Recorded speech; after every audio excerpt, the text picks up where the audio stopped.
Look again at that dot. That's here. That's home. That's us. On it, everyone you love, everyone you know, everyone you ever heard of, every human being who ever has lived out their lives.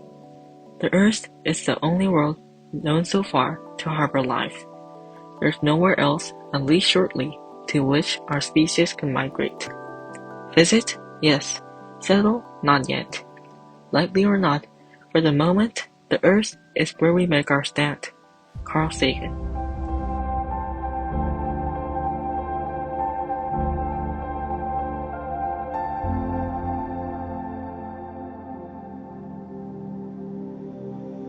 Today's topic is space exploration. This topic is becoming popular as an American space launch company, SpaceX, launches the biggest spaceship in the world, the STARSHIP. But before we start talking about space exploration's present and future, we need to know exactly about the historical start of space exploration. The first man-made spacecraft that went to space was Sputnik 1, which was the Soviet Union made. It looks like a silver metal ball with 4 long legs. It had a radio transmitter that can send simple signals like.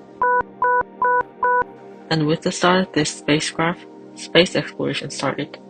But this spacecraft was still unmanned. The first manned spacecraft that returned to Earth successfully was the Vostok 1, launched in 1961, April 12, with Yuri Alekseyevich Gagarin. This was the Gagarin's message from space. Space was dark, but the Earth was blue. Now, let's talk about the present and the future of space exploration. Until now, the only celestial body we ever set foot on is the Moon, and we haven't been there for almost 50 years. The only place in space that people are now going to is the space station, which is on the Earth's orbit. There are 2 space stations in orbit, and that is the ISS and the Tiangong space station, which was developed in China. And even this is going to be trashed into space after its working date is over. Now, we need a game changer. There are 2 celestial bodies that NASA is attempting to send people, Moon and Mars. First, let's look at the Moon. People already went to the Moon 53 years ago with the Apollo mission. Let's talk about this for a few minutes. The USA successfully sent astronauts to the Moon with the mission Apollo 11, and Neil Aldrin Armstrong, the commander of the Apollo 11 mission, said the historical sentence. It's one small step for man, one giant leap for mankind. And with this, the Apollo mission started. There were 7 Apollo missions and 6 of them landed on the Moon. Then what is the other one that didn't land? It was the Apollo 13 mission. NASA clarified this mission as a successful failure. There were a lot of accidents and events that happened during this mission, and I'll list some of them. The oxygen tank exploded. There were CO2 problems, electricity problems, and orbit correction problems. But luckily, they came back to Earth with the record farthest distance from Earth reached by humans. And with the end of Apollo 17, the trip to the Moon ended. Now, they're trying to do this again. NASA is trying to send people into the Moon by 2025 with the Artemis mission. From now on, I'm going to tell you how people are going to step foot on the Moon again. First, we need a rocket that can send people into space. And for this, NASA is using the Space Launch System, and in short, SLS. SLS is a rocket that can send people and cargo into deep space. Next, we go to the Moon with the Orion capsule.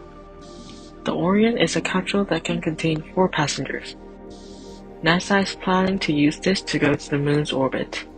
And this is where the difference comes between the Artemis mission and the Apollo mission.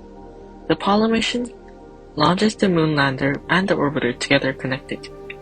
However, in the Artemis mission, NASA plans to send the space station into the Moon's orbit first with the Moon lander. Then, the Orion enters the Moon orbit and docks to it. The next step is to finally land onto the Moon. And this is when the private companies come in. Both SpaceX and Blue Origin built a moon lander named STARSHIP HLS and Blue Moon. And STARSHIP is going to be used first to land humans on the Moon. The Artemis 2 mission will swing by astronauts in moon orbit and return to Earth. The Artemis 3 mission will be the mission to land on the moon. Next is Mars. Mars is a planet where people send the most rovers and the only planet that can have a living creature in our solar system. This is our main topic today because there are a lot of missions that target to the exploration of Mars. For Mars, I want to talk about a spaceship called STARSHIP. STARSHIP is an interplanetary spaceship that's developed by SpaceX and is almost the only way to go to Mars now. STARSHIP is made out of two parts, the Super Heavy booster and the actual STARSHIP, and both of the parts can be reused 100%. The Super Heavy booster lifts the STARSHIP into Earth orbit and departs, falling again into Earth. And here is the interesting part.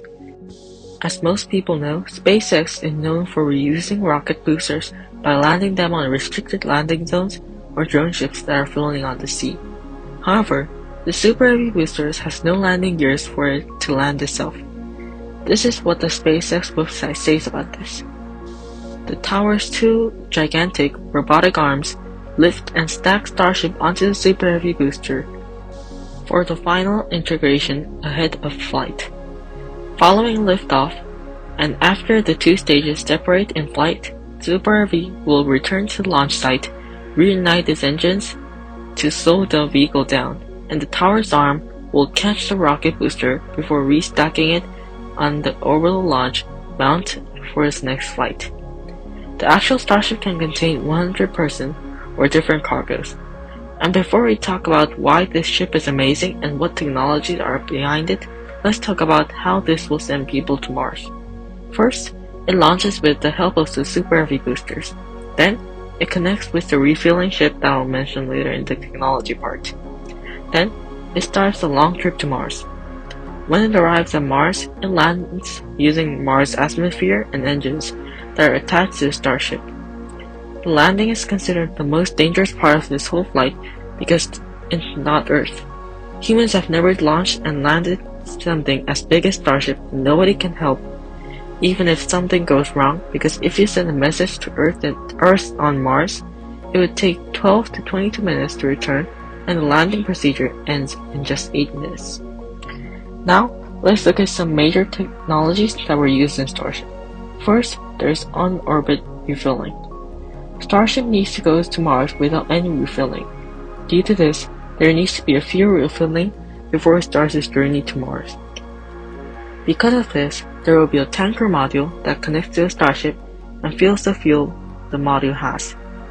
The next technology is hot staging.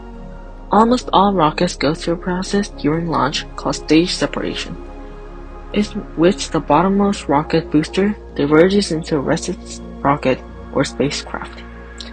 When SpaceX launches its Falcon 9 rocket, for example, the first stage booster breaks away from the upper part of the rocket less than 3 minutes to the flight. The Falcon 9 does using pneumatic pushers that are inserted within the rocket's interstage. That's the black band that you can see around the middle of the Falcon 9. STARSHIP, however, won't use pneumatic pushers. Instead, the STARSHIP spacecraft will simply fire up its own 6 engines to push itself away from the Super Heavy booster. However, the timing of this maneuver should be precise as it can give a lot of damage to the Super Heavy booster. However, with the second flight test on November 18, 2023, the hot staging worked perfectly on the STARSHIP. The STARSHIP is now preparing for the third integrated flight test. And this is all I prepared for today's topic. I hope you learned more about space exploration. Thank you and goodbye.